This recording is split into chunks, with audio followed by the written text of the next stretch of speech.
Meantime, there were more fentanyl-related deaths in San Diego County in the first 6 months of this year than in all of last year. A demonstrator involved in a violent clash in Pacific Beach back in January of 2021 was sentenced to prison today. Prosecutors arrested 11 people who they say are associated with Antifa, an anti-fascist group. CBS 8's Shannon Handy joins us live from PB with more on the charges and what happened in court today. Shannon?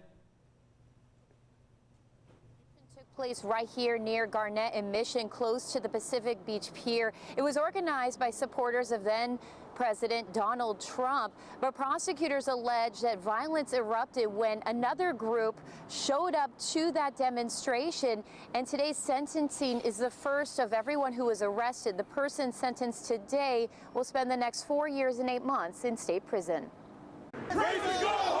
It happened January 9th, 2021 in Pacific Beach. Counter-protesters crashed a rally organized by supporters of then-President Donald Trump. Authorities say the group believed to be associated with Antifa instigated violence, attacking at least 16 victims using impact weapons and mace. We will stipulate to the term that we agreed upon. Today in court, one of the 11 people arrested was sentenced to 4 years, 8 months in prison after accepting a deal, agreeing to plead guilty to conspiracy, assault, and unlawful use of a tear gas weapon.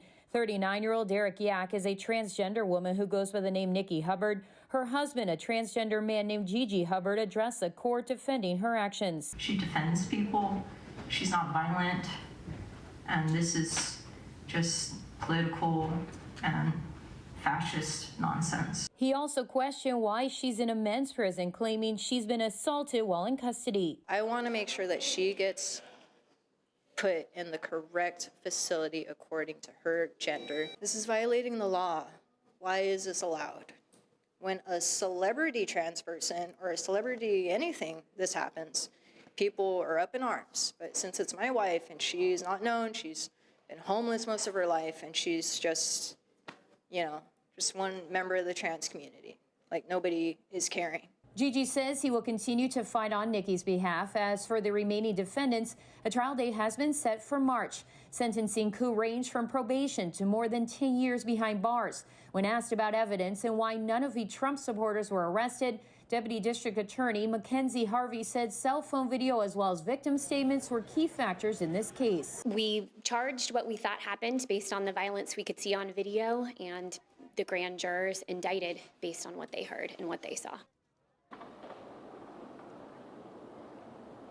And I also asked the deputy DA why it has taken so long to prosecute this case. She said one of the big challenges here was that the majority of those arrested for that demonstration were wearing masks, so they were difficult to identify. Meanwhile, the demonstrator who was sentenced today will get about 2 years credit for time served. Carlo?